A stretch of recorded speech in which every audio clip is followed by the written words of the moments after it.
ஈரானினுடைய supreme leader Ali Khamenei அவர்கள் கொலை செய்யப்பட்டதற்கு பிறகு ஈரானினுடைய அடுத்த சுப்ரீம் லீடராக அவருடைய மகன் முஸ்தபா கமேனி தேர்வு செய்யப்பட்டார். அவர் தேர்வாகி 24 மணி நேரத்திற்குள் அவர் கொலை செய்யப்பட்டு விட்டதாக இஸ்ரேல், அமெரிக்க, ஐரோப்பிய ஊடகங்கள் தொடர்ச்சியாக சில செய்திகளை வெளியிட்டுக் கொண்டிருக்கிறார்கள். அது மட்டுமல்லாது இப்போது புதிதாக தேர்வு செய்யப்பட்டிருக்கக்கூடிய முஸ்தபா கமேனியினுடைய மனைவி மற்றும் 3 குழந்தைகள் உறுதியாக கொல்லப்பட்டு விட்டதாக ஒரு செய்தி வெளியாகி இருக்கிறது. இந்த செய்தி வெளிவந்து கொண்டிருக்க இந்த நேரத்தில் அமெரிக்காவினுடைய அதிபர் ட்ரம்ப் அவர்கள் நேரடியாக ரஷ்யாவினுடைய ஜனாதிபதி திரு புட்டின் அவர்களிடம் தொலைபேசியில் மிக முக்கியமான விடயங்களை பேசியிருக்கிறார். அது மட்டுமல்லாமல் சைனாவினுடைய ஜனாதிபதி திரு ஜின்பிங் அவர்கள் வெளிப்படையாக சில எச்சரிக்கை செய்தியை வெளியிட்டிருக்கிறார். உண்மையிலேயே ஈரானினுடைய புது தலைவர் முஸ்தபா கமேனி கொலை செய்யப்பட்டு விட்டாரா? வெஸ்டர்ன் மீடியாக்கள் வெளியிடக்கூடிய செய்தியில் உண்மை இருக்கிறதா? இது குறித்து ஈரானினுடைய உள்நாட்டு பத்திரிகைகள் என்ன சொல்கின்றன? எதற்காக சீனாவும் ரஷ்யாவும் இவ்வளவு வேகமாக இந்த விடயத்துக்கு ரியாக்ட் பண்ணுகிறார்கள்? என்ன நடந்து கொண்டிருக்கிறது கடந்த 24 மணி நேரமாக?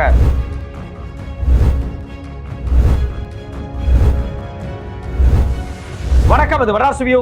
நான் உங்கள் சத்யராஜ். ஈரானினுடைய சுப்ரீம் லீடர் அலி கமேனி அவர்கள் கடந்த பிப்ரவரி 28ஆம் தேதி கொலை செய்யப்படுகிறார். அவரை கொலை செஞ்சது யாருன்னா இஸ்ரேலினுடைய ராணுவம். குறிப்பாக இஸ்ரேலினுடைய விமானப்படை பங்கர் பஸ்டிங் பாமை கொண்டு வந்து போட்டு அவர் இருந்த பங்கரை மொத்தமா வெடிச்சு சிதற வைத்து அவரை கொலை செய்திருக்கிறார்கள். அது எப்படி நடந்தது அப்படின்னு இஸ்ரேல் ஒரு வீடியோவை வெளியிட்டிருக்கிறாங்க. இதுல ரொம்ப முக்கியமான விஷயம் என்ன அப்படின்னா, திரு அலி கமேனி அவர்கள் மட்டும்தான் கொலை செய்யப்பட்டாரா? சரி, இந்த கேள்வி ஏன் இப்ப வருது? பிப்ரவரி 28ஆம் தேதியே இது சம்பவம் நடந்துருச்சு. ஏன் 10 நாளைக்கு பிறகு இப்ப இது டிஸ்கஷனா மாறி இருக்கு அப்படின்னா, அந்த வெடிகுண்டு போடும்போது, அதாவது பங்கருக்குள்ள இருந்தாலும் சரி, இந்த பங்கர் பஸ்டிங் பாம் போடும்போது அந்த குண்டு உள்ள போய் வெடிச்சு அப்படியே அலையலையா சுத்தி அடியில் இருக்கக்கூடிய எல்லாத்தையுமே வெடிச்சிடும். ஏற்கனவே பாத்தீங்க அப்படின்னா அந்த பங்கர் பஸ்டர் பாமை அமெரிக்கா பயன்படுத்தி இருக்கிறாங்க. யார் மேல அப்படின்னா ஈரான் மேல.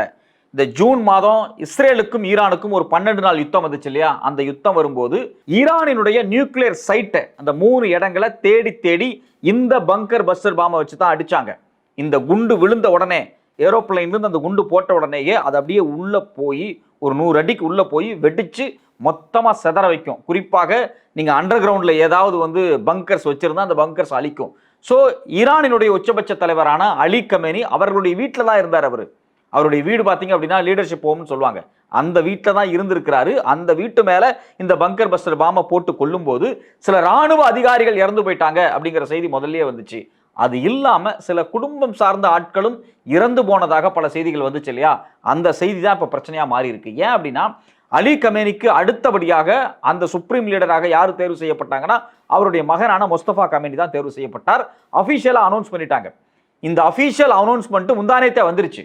இந்த அபிஷியல் அனௌன்ஸ்மெண்ட் வந்ததிலிருந்து சர்வதேச ஊடகங்கள், நியூயார்க் டைம்ஸா இருக்கட்டும், இல்ல இன்னும் முக்கியமான பத்திரிகைகள், வால் ஸ்ட்ரீட் ஜேர்னல் மாதிரி அமெரிக்க, ஐரோப்பிய பத்திரிகைகள் என்ன பண்றாங்க அப்படின்னா, இல்ல முஸ்தபா கமேனியும் செத்து போயிட்டாரு, மிக மோசமாக காயம்பட்டிருக்காரு அப்படின்னு கண்டமேனிக்கு செய்தி எழுதுறாங்க. இது குறித்து நியூயார்க் டைம்ஸ் ஒரு செய்தியை வெளியிடும் போது அவங்க என்ன சொல்றாங்க அப்படின்னா, இந்த குண்டு போட்டப்ப, அதாவது பிப்ரவரி 28ஆம் தேதி இஸ்ரேலினுடைய வான்படை அலி கமேனியினுடைய வீட்டின் மீது குண்டு போடும் போது அந்த வீட்டில் யார் யார் இருந்தார்கள், அதான் ரொம்ப முக்கியமான ஒரு கேள்வி.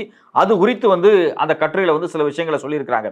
அதுல என்ன சொல்றாங்க அப்படின்னா, அந்த வீட்டுல அலி கமேனி அவர்களுடைய மருமகள், குழந்தைகளும் இருந்தார்கள் அப்படிங்கிற செய்தி உறுதியா இருக்கு. மருமகள்னா யாரு அப்படின்னா, இப்ப உச்சபட்ச தலைவராக, சுப்ரீம் லீடராக தேர்வாகி இருக்கக்கூடிய முஸ்தபா கமேனியினுடைய மனைவி, அது இல்லாம அவங்க குழந்தைகள். அப்போ இப்ப சுப்ரீம் லீடரா வந்திருக்காரு பாத்தீங்களா, அவருடைய 2 குழந்தைகளுமே கொல்லப்பட்டு விட்டார்கள்.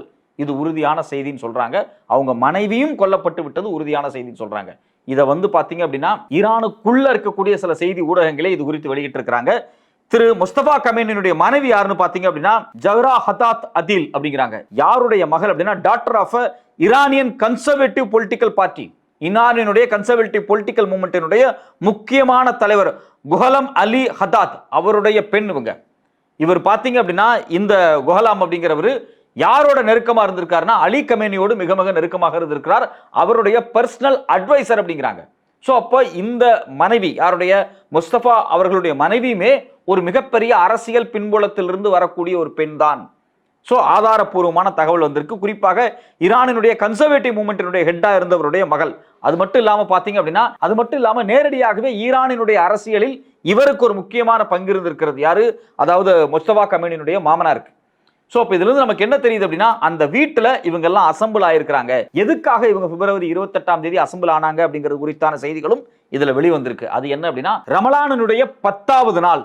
அது மட்டும் இல்லாம ரொம்ப முக்கியமான விஷயம் என்ன அப்படின்னா, அவங்களுடைய கிரேட் கிராண்ட் மதர்னுடைய ஆனிவர்சரி, அவங்களுடைய இறந்து போனாங்க இல்லையா, அவங்களுடைய பாட்டியினுடைய ஆனிவர்சரிக்காக இந்த குறிப்பாக அதாவது அலி கமேனியை சந்திப்பதற்காக எல்லாருமே வந்திருக்கிறாங்க. அப்ப குடும்பமாக ஒரு கெட் டுகெதர் அங்க நடந்திருக்கு. அதுல திரு முஸ்தபா கமேனி அவர்களும் வந்திருக்கிறார் அப்படின்னு சொல்றாங்க. அதாவது நியூயார்க் டைம்ஸ் பத்திரிகையினுடைய தகவல் அடிப்படையில் பார்த்தீங்கன்னா, அந்த முஸ்தபா கமேனியும் அங்க வந்திருக்கிறதுக்கான வாய்ப்பு இருக்கிறது. அந்த குண்டு போடும்போது, அந்த பங்கர் பஸ்டர் குண்டு போடும்போது அதில் முஸ்தபா கமேனி காயம்பட்டிருக்கிறார், அலி கமேனி கொல்லப்பட்டிருக்கிறார். அது மட்டும் இல்லாம முஸ்தபா கமேனியுடைய ஒய்ஃபான ஜஹரா ஹத்தாத் வந்து மிக மோசமாக கொலை செய்யப்பட்டிருக்கிறார். அது மட்டும் இல்லாமல் முஸ்தபா கமேனியுடைய 2 குழந்தைகள் முகமது பக்யூர் மற்றும் ஃபாத்திமா, இவங்க 2 பேருமே கொலை செய்யப்பட்டிருக்கிறாங்க அப்படிங்கிறாங்க. ரொம்ப வேதனையான விஷயம் என்ன அப்படின்னா, அலி கமேனி அவர்கள் மட்டும் இங்கு கொலை செய்யப்படவில்லை, அவருடைய பேரன்கள் அதாவது முஸ்தபா கமேனியுடைய 2 குழந்தைகளுமே கொலை செய்யப்பட்டிருக்கிறாங்க. இதுல இன்னொரு முக்கியமான ட்விஸ்ட் என்னன்னா, நியூயார்க் டைம்ஸ் பத்திரிகை என்ன சொல்றாங்க அப்படின்னா, முஸ்தபா கமேனிக்கு மிக மோசமான காயங்கள் ஏற்பட்டிருக்கிறது, அந்த காயத்திலிருந்து அவர் தப்பித்தாரா இல்லையா, அவருக்கு வந்து ஒரு சிலர் சொல்றாங்க அவருடைய காலே எடுக்கப்பட்டுருச்சு, கால் மிக மோசமாக பாதிக்கப்பட்டிருக்கு, அவர் ஒரு ரகசியமான இடத்துல ட்ரீட்மெண்ட் பார்த்துட்டு இருக்கிறதாக சில செய்திகளையும் வெளியிட்டிருக்கிறாங்க. இந்த செய்தியை நியூயார்க் டைம்ஸ் எதன் அடிப்படையில் வெளியிடுறாங்க அப்படின்னா, 3 முக்கியமான ஈரான் அபிஷியல்ஸ் இந்த பத்திரிகைக்கு இந்த தகவலை சொன்னதாக அவங்க வெளியிட்டிருக்கிறாங்க. ரொம்ப தெளிவா அவங்க சொல்றாங்க, Khamenei has suffered injuries including to his legs but that he was alerted and sheltering at a highly secure location with limited communications. ரொம்ப லிமிட்டடான கம்யூனிகேஷன், தொடர்பு எல்லைக்கு வெளியே அவரை வைத்து பாதுகாக்கிறார்கள், அவருக்கு வைத்தியம் பண்ணிட்டு இருக்காங்க, அவங்களுக்கு ட்ரீட்மெண்ட் கொடுத்துட்டு இருக்காங்க அப்படிங்கிற செய்தியை வந்து நியூயார்க் டைம்ஸ் சொல்லிட்டு இருக்காங்க. இதை உறுதி செய்யற மாதிரியே பார்த்தீங்கன்னா 2 இஸ்ரேலிய ராணுவ அதிகாரிகள் கொடுத்த பேட்டியும் நியூயார்க் டைம்ஸ் சில தகவலை வெளியிட்டிருக்காங்க. பிப்ரவரி 28ஆம் தேதி நடந்த தாக்குதலில் மிஸ்டர் கமேனி வந்து மிக மோசமாக அவருடைய கால் பாதிக்கப்பட்டிருக்கிறது. அதாவது ஒரு வெடி விபத்துல குடும்பம் மொத்தமும் செத்துருச்சு, அது இல்லாமல் ராணுவ அதிகாரிகள் செத்துருக்கிறாங்க, ஒரு சிலவங்க மட்டும் பாதுகாப்பு சார்ந்த ஆட்கள் பிழைத்ததாக சில செய்திகள் வந்திருக்கிறது. ஆனால் ஈரானினுடைய அடுத்த உச்சபட்ச தலைவரான முஸ்தபா கமேனி தேர்வு செய்யப்படுவார் என்று இருந்த காலகட்டத்தில் அவர் குறித்து இப்படிப்பட்ட செய்திகள் வந்திருப்பது ரொம்ப அதிர்ச்சியாக இருக்கிறது. இதில் முக்கியமான விஷயம் என்னவென்றால், அலி கமேனி அவர்களுடைய கொலை அப்படிங்கிறது திட்டமிட்டு நடத்தப்பட்ட ஒன்று. அது மட்டும் இல்லாமல் குடும்பத்தோடு சேர்த்து கொண்டிருக்கிறாங்க, அந்த அன்னைக்கு 160 குழந்தைகளையும் சேர்த்து கொண்டிருக்கிறாங்க. இது எல்லாமே தொடர்ச்சியாக நடந்துட்டு இருக்கு.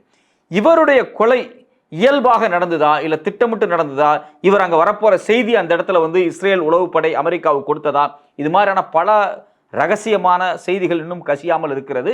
இதில் முக்கியமான விஷயம் என்ன அப்படின்னா, பிப்ரவரி 23ஆம் தேதியே இஸ்ரேலுடைய பிரதமர் 15 முறை வெள்ளை மாளிகைக்கு போன் செய்திருக்கிறார். பிப்ரவரி 28ஆம் தேதி இவர்கள்லாம் குடும்பமாக அசம்பிளாக போறாங்க அப்படிங்கிற செய்தியை அவங்க தான் தெரிவிச்சிருக்காங்க. யாரு?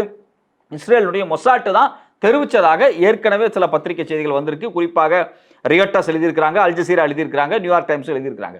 ஸோ இப்போ நமக்கு என்ன தெரிய வருது அப்படின்னா, திரு முஸ்தபா கமேனி அவர்கள் உயிரோடு இருப்பதற்கான 100% வாய்ப்புகள் இருக்கிறது. அவருக்கு காலில் அடிபட்டிருக்கு அப்படிங்கிறாங்க, அவர் ரகசியமான இடத்துல வச்சு ட்ரீட்மெண்ட் பார்க்கப்பட்டிருக்கிறாங்க அப்படிங்கிறாங்க.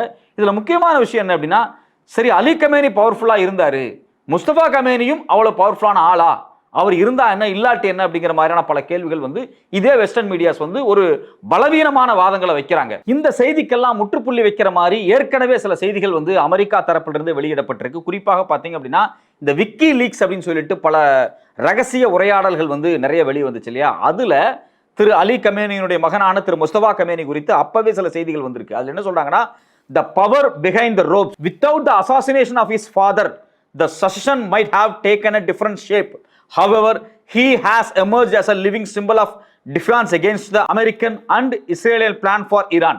அதாவது அலி கமேனி அவர்கள் கொலை செய்யப்பட்டாலும், அலி கமேனிக்கு பிறகு the power behind the ropes, அந்த அங்கிக்குள் இருக்கக்கூடிய ஒரு முக்கியமான ஒரு பவர்னு சொல்ல வர்றாங்க. அதாவது அலி கமேனிக்கு உள்ள இருக்கக்கூடிய, அலி கமேனிக்கு பின்னாடி இருக்கக்கூடிய, அலி கமேனிக்கு ஷேடோ மனிதரை போல ஈரானை ஆட்சி செய்து வந்தவர் இந்த முஸ்தபா கமேனி தான் அப்படின்னு சில செய்திகள் வந்து ஏற்கனவே பத்திரிகைகளை வந்ததை விக்கிலீக்ஸ் வெளியிட்டு இருக்கக்கூடிய செய்திகள் வந்து இப்ப இந்தியன் எக்ஸ்பிரஸ் பத்திரிகை இன்னைக்கு வெளியிட்டு இருக்காங்க. ஸோ அப்ப இதுல இருந்து என்ன தெரியுது அப்படின்னா, திரு அலி கமேனி அவர்கள் மிக மிக மிக வயது முதிர்ந்தவர், 80+. அப்போ ஒட்டுமொத்தமாக ஈரானினுடைய ராணுவம், ஈரானினுடைய அரசியல், அது மட்டும் ஈரானினுடைய உளவு பிரிவு, மிசைல் பிரிவு, இது இல்லாமல் நேவல் பிரிவு அப்படின்னு சொல்லக்கூடிய ஒட்டு மொத்தத்தையும் கட்டுப்படுத்தக்கூடிய சுப்ரீம் நேஷனல் செக்யூரிட்டி கவுன்சிலில் மறைமுகமாக இருந்து, ஷேடோவாக இருந்து இவர்தான் கடந்த 10-15 ஆண்டுகளாக நடத்தி கொண்டிருக்கிறார் அப்படிங்கிறதான் முக்கியமான செய்தியா இருக்குது. அப்போ அலி கமேனியை எலிமினேட் பண்ணுவதை விட, அவரை கொலை செய்வதை விட அமெரிக்காவுக்கும் இஸ்ரேலுக்கும் யார் முக்கியமான டார்கெட்டாக இருந்திருக்கிறார் என்றால் இந்த முஸ்தபா கமேனி தான். ஆனால் முஸ்தபா கமேனி அவர்களை முழுமையாக அழிக்க முடியவில்லை. அவருடைய மனைவி, குழந்தைகள் எல்லாரையும் அழித்து விட்டார்கள். கொஞ்சம் யோசிச்சு பாருங்க. அப்பா, அம்மா, மனைவி, குழந்தை எல்லாத்தையுமே கொண்டுட்டாங்க. அவருடைய காலும் பாதிக்கப்பட்டிருக்கு அப்படிங்கிறாங்க. அந்த மனிதர் அந்த தேசத்தினுடைய உச்சபட்ச சுப்ரீம் லீடராக வரும்போது அந்த யுத்தம் என்னவாக மாறும்? மிக மிக மிக தீவிரமான யுத்தமாக இது மாறும். இது ஏதோ அவருடைய பர்சனல் குடும்பம் சார்ந்த பிரச்சனை மட்டும் கிடையாது.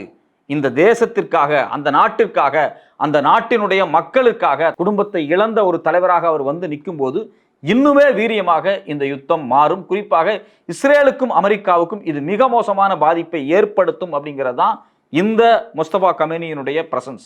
இதில் இன்னொரு முக்கியமான விஷயம் என்ன அப்படின்னு பார்த்தீங்க அப்படின்னா, ஏற்கனவே வியட்நாம் வாரில் மிக மோசமாக அமெரிக்கா பாதிக்கப்பட்டுச்சு.